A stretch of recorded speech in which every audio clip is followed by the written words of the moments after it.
এই রে, বৃষ্টি শুরু হলো দেখছি। ঝড় নেই, জল নেই, হঠাৎ করে এই মৌসুমে বৃষ্টি হচ্ছে কেন? ও ঠাকুমা, কাপড়গুলো যে সব ভিজে গেল। আরে যা না, তাড়াতাড়ি কাপড়গুলো নিয়ে আয়, আমার আবার ওগুলো শুকাতে হবে।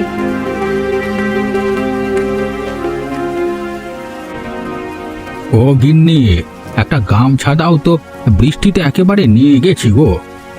সে কি গো, এতক্ষণে তোমার আসার সময় হলো?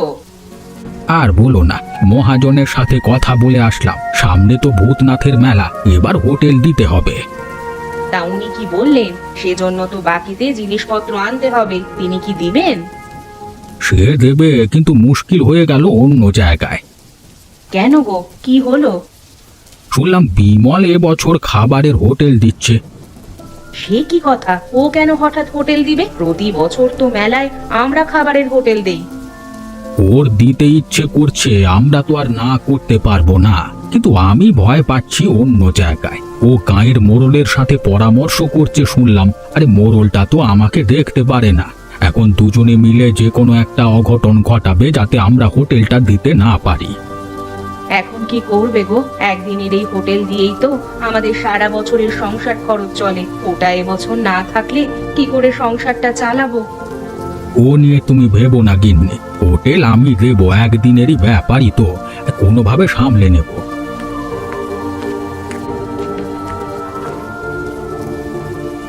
ও ঠাকুমা, এই নাও তোমার কাপড়। যা, ও ঘরে নিয়ে রাখ।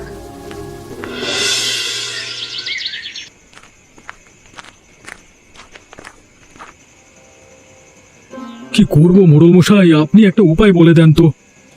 আমি তো উপায় বলে দিয়েছি, তুমি এবারের মেলায় খাবারের হোটেল নিয়ে বসবে। কিন্তু ওপারের ওই গোপাল কাকুকে কি বলবো? প্রতি বছর যে উনি হোটেল খোলেন। ওই গোপালকে নয় ছয় বুঝিয়ে দিলেই হবে, ও নিয়ে তুমি ভেবো না। তুমি শুধু লাভের অর্ধেক টাকাটা আমার বাড়িতে পাঠিয়ে দিও। তা না হয় দেবো, কিন্তু গোপাল কাকু দমবার পাত্র নয়। শুনেছি ইতিমধ্যে তিনি হাট বাজার শুরু করে দিয়েছেন। তাকে থামাবার উপায় আমার কাছে আছে। কি উপায় মোড়ল মশাই, বলুন শুনি আমি। তোমার এত শুনতে হবে কেন? তুমি ব্যবসায়ী মানুষ, মন দিয়ে ব্যবসা করো। আমি হলাম এলাকার নেতা, আমি আমার মতো গুন্ডামি করব? বেশ, আমি তবে আজকে উঠি, আপনি বিষয়টা দেখবেন। হ্যাঁ, দাঁড়াও, আজকে আমার কন্যা নিজ হাতে পায়েস রান্না করেছে, এক চামচ মুখে দিয়ে যাও। বিলক্ষণ, আজকে সকাল থেকেই মিষ্টি মুখ করবার খুব ইচ্ছে জাগছিল। আপনার এখানেই যে এসে হবে সেটা ভাবিনি। একেই বলে ভাগ্য, বুঝলে বিমল? আমার এখানে এসে কেউ খালি হাতে ফিরে যায় না, ভাগ্য তাকে দু হাত ভরে দেয়। আরে তোমারও ব্যবসায় উন্নতি হবে। সব আপনার দয়া মোড়ল মশাই, আপনি আছেন বলে টিকে আছি। থাকবে থাকবে, আমি যতদিন আছি তোমরাও সুখে থাকবে। নাও নাও, এবার পায়েস খাও। কই রে জবা, পায়েসটা দিয়ে যা তো। ও দিদি, আমার পুতুলটা একেবারে নষ্ট হয়ে গেছে। দেখতে কেমন কালো দেখাচ্ছে, দেখো। এতে মন খারাপ করার কি আছে মিনু? এবারের মেলা থেকে আরেকটা পুতুল নিলেই হবে। হ্যাঁ শুনেছি, এবার ভূতনাথের মেলায় অনেক বড় বড় দোকান আসবে, কিন্তু আমার এই পুতুলটাকে পাল্টাবো না, আমাকে ছাড়াও থাকতেই পারবে না। বেশ, তাহলে আমি একে রং মাখিয়ে সুন্দর করে দিব। হ্যাঁ রে বাবলু, মেলা হলে তো অনেক সুন্দর সুন্দর জিনিস উঠবে, তাই না রে? হ্যাঁ রে, ঘুড়ি, মোটর গাড়ি, আরো কত কি থাকবে। আমি তাহলে একটা ঘুড়ি কিনবো, অনেকদিন ধরে ঘুড়ি ওড়ানোর শখ আমার। সে দেবক্ষণ, কিন্তু এবারের মেলায় কি আমি এত সময় পাবো? কেন রে, কি হয়েছে? ও, তোদের তো বলা হয়নি, বাবা এবারের মেলায় খাবারের দোকান দিচ্ছে, আমাকে সারাদিন ওখানেই থাকতে হবে। কিন্তু খাবারের দোকান তো আমার দাদু ভাই দেয়, তোমার বাবা দিবে কেন তা? একজন দিলে কি আরেকজন দিতে পারবে না, এমন কোনো কথা আছে? তা নেই, কিন্তু বিমল কাকু এবার জোরে সোরে মাঠে নেমেছে। কাল রাতে বাবার সাথে পরিকল্পনা করতে এসেছিল, আমি আড়াল থেকে সব শুনেছি। কি শুনেছো দিদি? বললো গোপাল দাদুকে যেভাবেই হোক এবার ব্যবসা থেকে নামাতে হবে।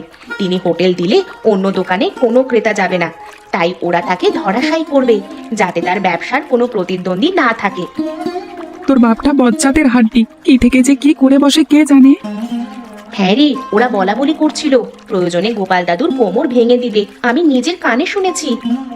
তাহলে তো গোপাল দাদুর অনেক বিপদ, কখন যে অঘটন ঘটবে কে জানে।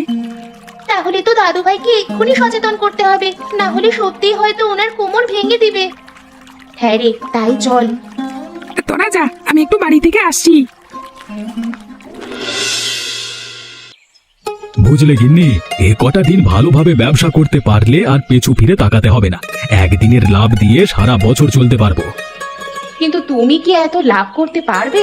একই এই ব্যবসায় তুমি নতুন, তার উপর গোপাল কাকুর একচেটিয়া হোটেল, ওখানে সুবিধা করা যাবে না।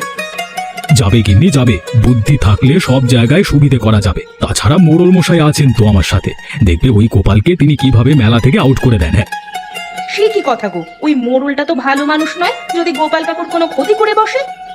করবে করবে, আগে ভালোভাবে বলেছিলাম হোটেলের ব্যবসাটা আমাকে দিয়ে দিতে, তখন দেয়নি।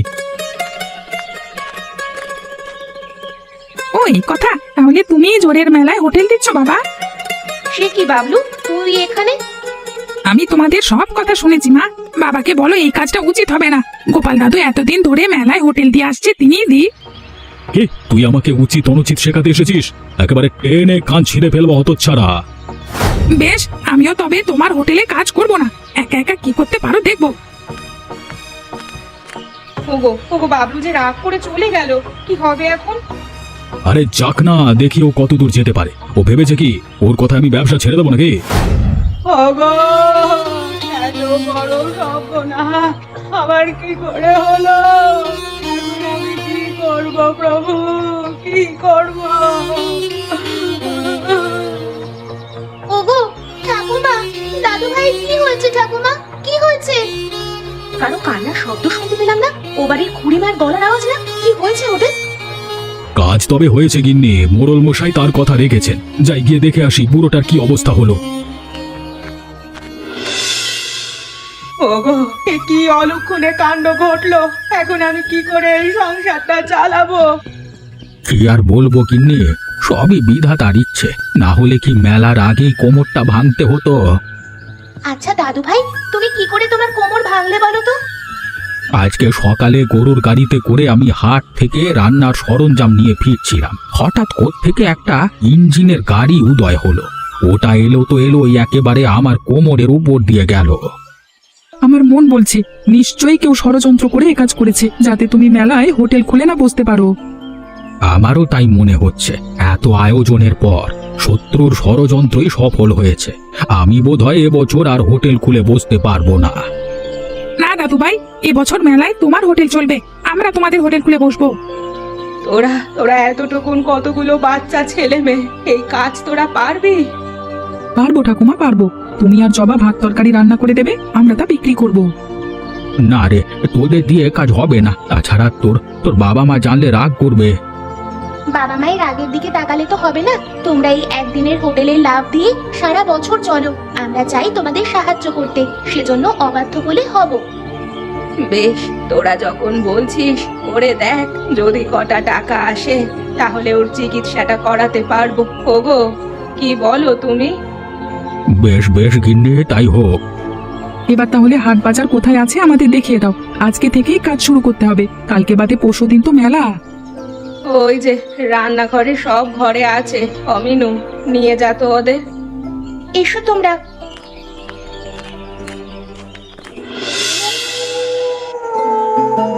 আমার ছেলে আর আপনার মেয়ে কি কাজটা করলো দেখুন তো। তীরে এসে ওরা তড়ি ডোবালো, ওরা নাকি মেলায় গোপাল কাকুর হোটেলটা চালু করবে। একেই বলে ঘরের শত্রু বিভীষণ। ওদের চোখে চোখে রাখতে হবে। চোখে চোখে রেখে কি লাভ? তার যে বলুন কোনো বলুন তো কানমলা দিয়ে সব কটাকে ঘর পাঠাই।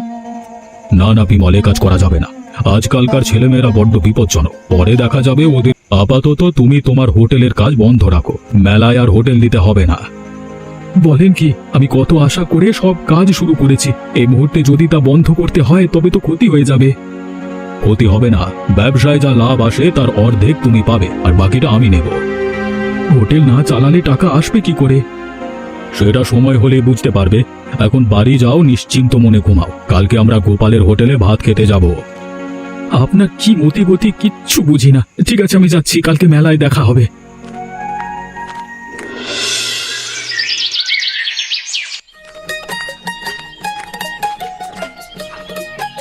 ও তপন, তাড়াতাড়ি সবগুলো গুছিয়ে নে, মেলা শুরু হয়ে গেছে, এখন হোটেলে ভিড় বাড়বে। করছি করছি। বাবলু, তুই ক্যাশে থাকিস, আর ঠাকুমা তুমি রান্নাটা তাড়াতাড়ি করো।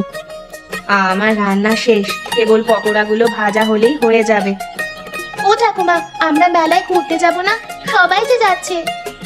যাবো যাবো, আগে এখানের কাজ শেষ করি, তারপর মেলায় যাব। শেষের দিকে মেলায় কম দামে সব জিনিস পাওয়া যায়, তখন গেলেই হবে। এই কে আছিস? তাড়াতাড়ি খাবার দাবার দিয়ে এখানে, শহরে বাবুরা খেতে এসেছে। আমি দিচ্ছি। এই তপন, তুই থালাগুলো নিয়ে যা।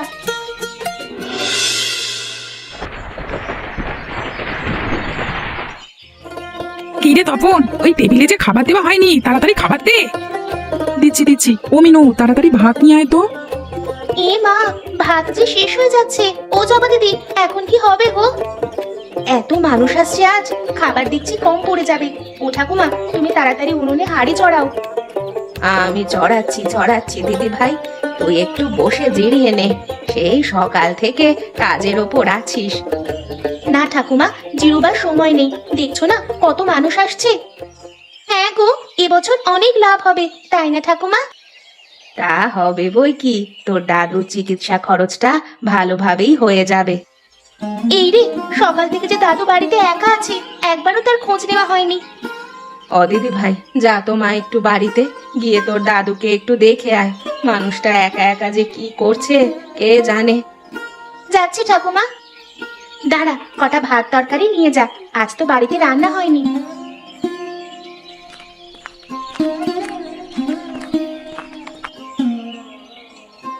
কোথায় গোপাল দাদা, কোথায়? শুনলাম তার হোটেল নাকি খুব জমজমাট চলছে। এই রে, মোড়ল মশাইটা চলে এসেছে।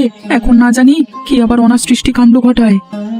বাবাও এসেছে সাথে দেখছি, নিশ্চয়ই আমাকে কান বলা দিয়ে নিয়ে যাবে। আমি বরং তার আগেই পালাই। দাঁড়া, তোদের কোথাও যেতে হবে না, আগে দেখি না ওরা কি বলে। ও তপন, তুই ওদের বসতে দে।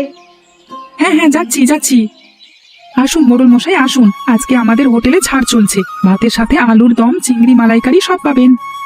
তা তপন, দেখছি তুই এ দোকানে কাজ করছিস। শুধু কি তপনকে দেখছেন? আপনার মেয়েকে দেখছেন না? আমার ওই বাঁদরটা দেখছি ক্যাশে বসেছে। চুপ কর বিমল, এভাবে বলতে নেই। তা বাবা, যা তো তপন, আমাদের জন্য 2 থালা ভাত আর ইলিশ ভাজি নিয়ে আয়। ইলিশ ভাজি? ইলিশ ভাজি তো নেই, আমরা এটা রান্না করিনি। ইলিশ রান্না করিসনি? তাহলে কি রান্না করেছিস তোরা? এত বড় একটা মেলায় ইলিশ ভাজা নেই, এটা একটা হোটেল হলো? এছাড়া আরো অনেক খাবার আছে, আমরা তা দিতে পারবো। রুই মাছ, মুরগির মাংস, ডালের তরকারি, কই মাছ ভাজা, ওগুলো দেবো। না না, ওসব দিতে হবে না। মেলার প্রাণ হলো ইলিশ ভাজা। যদি এটাই না থাকে তাহলে কি ভূতনাথের মেলা হলো? ওরা ইলিশ না রান্না করে আমাদের মেলাকে কলুষিত করেছে। এই মোড়ল মশাই, আপনি এক্ষুনি এই দোকান বন্ধ করবার ঘোষণা করুন। তার করতে হবে না কাকু, আপনাদের পছন্দের ইলিশ মাছ আমাদের হোটেলে আছে। ইলিশ আছে? এই নাও তোমাদের ইলিশ ভাজা। এত কষ্ট করে আমাদের হোটেলে এসেছো, তোমাদের খালি মুখে কি বিদায় করতে পারি? কিরে তপন, এখানে ভাত দিয়ে যা। কিন্তু ও যে বললো নেই। মজা করেছে বাবা, আমাদের হোটেলে সব আছে, তোমরা যা খেতে চাও তাই পাবে। থাক, আর খেতে হবে না, এমনি পেট ভরে গেছে। চলো বিমল। যাক বাবা, বাঁচা গেল, এতক্ষণে আপদ বিদে হয়েছে। ওরা এসেছিল আমাদের হোটেল বন্ধ করতে, ইলিশ দেওয়ায় ঝোঁকের মুখে একেবারে চুন পড়েছে। কিন্তু হঠাৎ করে ও ইলিশ কোত্থেকে আনলো? এটা তো ঠাকুমা রান্না করেনি। হ্যাঁ রে জবা, এই ইলিশ হঠাৎ কিভাবে জোগাড় করলি? হঠাৎ করে জোগাড় করিনি গো ঠাকুমা, কাল রাতে বাবা যখন পরিকল্পনা করছিল কোনো বাহানা দিয়ে তোমাদের হোটেল বন্ধ করবে, আমি আড়াল থেকে শুনেছিলাম। তাই সকালে হাট থেকে ইলিশ এনে ভাজি করে বাক্সে ভরে রেখেছি, যাতে বাবা আসলেই দিতে পারি। যাক, তোর বুদ্ধিটা আজকে বেঁচে গেলাম, না হলে যে কি হতো আজকে। এখন এত সব চিন্তা করে কাজ নেই, সবাই নিজের কাজে মন দাও। আবার মানুষ আসতে শুরু করেছে।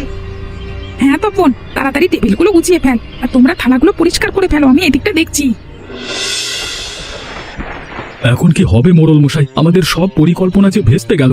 সব হয়েছে ওই বিচ্ছুগুলোর জন্য, ওদের উচিত শিক্ষা দিতে হবে। বিমল, এত উত্তেজিত হলে কি হবে? তুমি এক কাজ করো, আজকে রাতে আমার বাড়িতে এসো, শেষ টোপটা রাতে ফেলবো। কি করবেন রাতে? আজকে গোপালের বাড়িতে শীত কাটবো। আমি মানিক চোরকে সব বলে রেখেছি, ওকে নিয়েই রাতে আসবো। শোনো, এই কথাটা যেন কাকপক্ষী টের না পায়। রাত ঠিক 11টায় আমার বাড়ির পেছনে থাকবে, সেখানে থেকেই 3 জন রওনা দেব। ঠিক আছে, আমি সময় মতো চলে আসবো। এখন বাড়ি যাও, আমি গিয়ে হাতের কাজগুলো শেষ করি। হ্যাঁ হ্যাঁ, রাতে অনেক কাজ, দিনে তবে একটু ঘুমিয়ে নিতে হবে।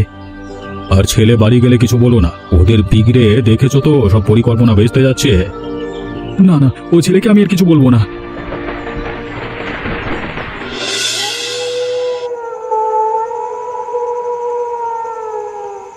এই নাও ঠাকুমা, আজকের হোটেল থেকে 5,000 টাকা লাভ হয়েছে। এত টাকা! এই যে স্বপ্নের মতো লাগছে। আমি এত বছর হোটেল চালিয়ে 2,000-এর বেশি আয় করতে পারিনি। সব ওদের জন্য হয়েছে। ছেলে মেয়েগুলো দিন রাত পরিশ্রম করে এতগুলো টাকা উপার্জন করেছে। এই টাকায় তোমাদের পরিশ্রম লেগে আছে, তাই এগুলোতে তোমাদেরও ভাগ আছে। আমি এখান থেকে কিছু অংশ তোমাদের দিয়ে দিলাম। না না দাদু ভাই, এই টাকা তোমরা রাখো, তোমার চিকিৎসার জন্য এটা লাগবে। জবা একদম ঠিক বলেছে।